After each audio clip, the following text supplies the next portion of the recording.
the Super Mario Brothers movie.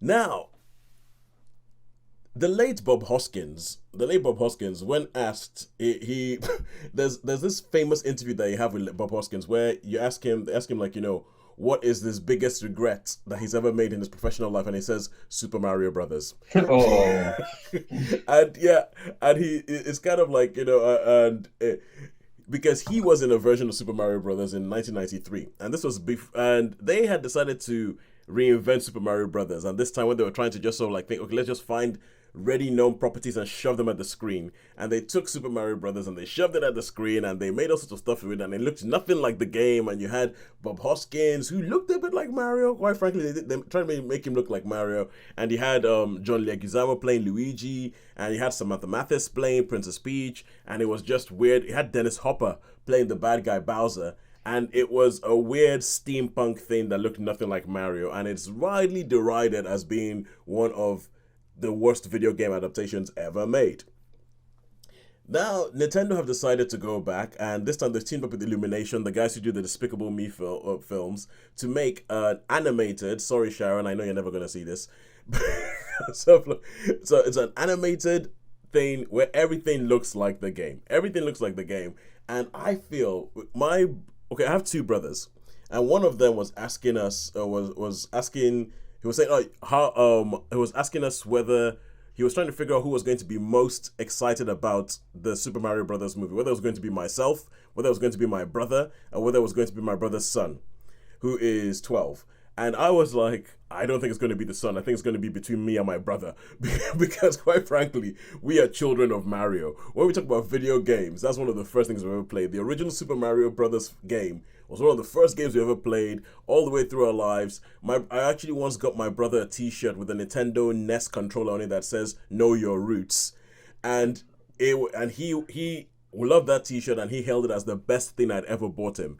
So, for people like us, I think this is a film that we're like, yes, give us the Mario the way we knew it, the way we liked it as when we were kids, give it to us. And that's what they do. They give you that in this film. Nothing more, nothing less. It's not clever, it's not complicated, it's not sophisticated, it's not nuanced. It is essentially, we're gonna give you some things. I'm gonna bring all your favorite things from all the different versions of the game that have been from Super Mario Brothers, from Super Mario Brothers 3, from Mario Kart, from Mario World, all that. And they shove all these things in the film. And they do, some of them they do the way they link them together, I actually quite liked. And there was a couple of times when I was laughing, I was going, I see what they did there. Especially because Mario has one of the most iconic theme tunes and iconic pieces of music in the world. The dun dun dun dun dun dun dun dun dun dun dun dun dun dun.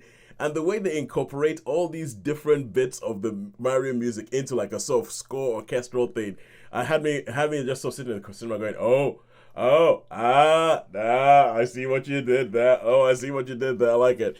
They come up with a plot to link everything together. No, who cares? But but essentially, Mario and his brother Luigi are in Brooklyn.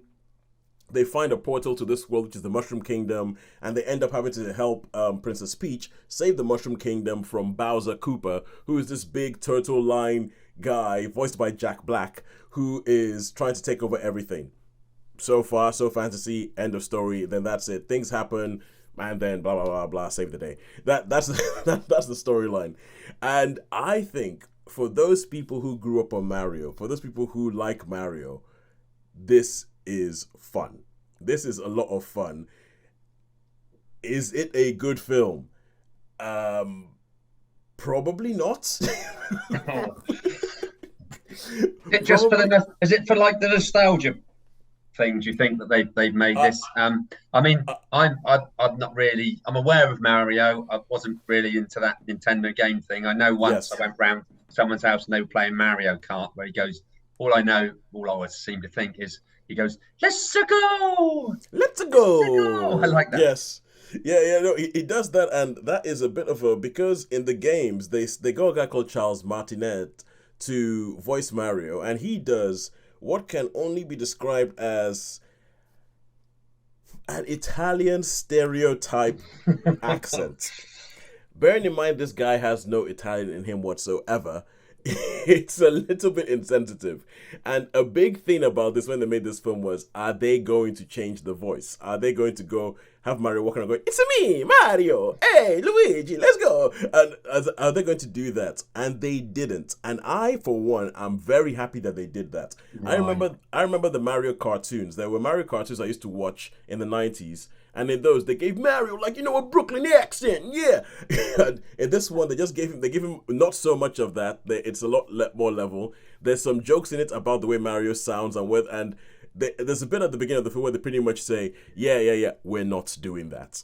And I think that it works quite well with Chris Pratt as Mario. I know Chris Pratt takes a lot of flack online, mainly for being a Christian, quite frankly, or having links with the Hillsong Church. He takes a lot of flack online, and so people have decided to hate him and decided to hate this film just because it's Chris Pratt and because they think he's a Christian. Burn him, and but I think he does really well as Mario, and I think Charlie Day, who I usually find quite annoying, and I find his voice quite annoying, works really well as Luigi in this film. And yeah, Taylor Joy is okay. I mean, the standout voice is Jack Black as Bowser, because Jack Black goes a bit Tenacious D, and there's a bit where they reveal Bowser's actual motivation for wanting to take over and wanting to wreak all this destruction, and it is gloriously silly. His it is gloriously silly and stupid. And there's a bit where Jack Black is singing and he's doing this whole sort of Tenacious D thing and everything like that. And I think at those bits that's actually quite funny. It's quite funny. So, but when you talk about the nostalgia thing, let me put it this way. So Mario is a side scrolling game where you run up ladders, you jump off things, you punch things and all that. And there's two scenes in this film where they have the action, and the action is just sort of side scrolling, and you can see exactly what they're doing. Everything that they're doing is a homage to the original Mario game. And I just had a massive grin on my face when they did it. And I was just kind of like, yes, yes.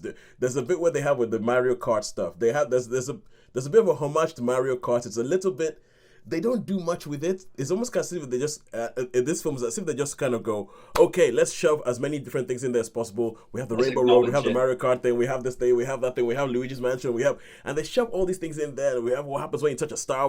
And they shove all of them in there, and some of them are sort of shoved in there without. I'll tell you what I feel. I feel like this film at the moment has been blasted by critics. Critics have said it's rubbish. And if you're going to be critical about it, yes, but this film is not made to be a critical darling. This film is made for nostalgia of kids who grew up on Mario, and they have loved it. And this film has been one of the biggest hits of the year so far. So the way it is, there's going to be a second film because this is Hollywood and they like money. Yeah. So you know there's going to be a second film, and I think in the second film the directors, because I actually quite like the directors, they do Teen Titans Go. I think they are going to be let off the leash a little bit, and they're going to be allowed to be a bit more crazy and go out there and have a few more ideas and be a bit more clever, a bit like the way the Lego movie was, or a bit like the way Dungeons and Dragons was that we spoke about. Be a bit more clever with it in the second film. But in this first film, I think it was just kind of like softly, let's just be gentle and oh, we've got a massive hit. Okay, now let's take some wheels off. Let's take a handbrake off. That's what I'm hoping. But I liked it. I had a smile on my face. Was it great? No. Was it inventive? No. Is this a 2-star film? Probably, but I'm going to give it 3. Cool. You got to go with that sometimes. Yeah, I'm going to give it 3 because it hit all the right buttons for me as a child of Mario and somebody who grew up with it. And I thought I enjoyed it.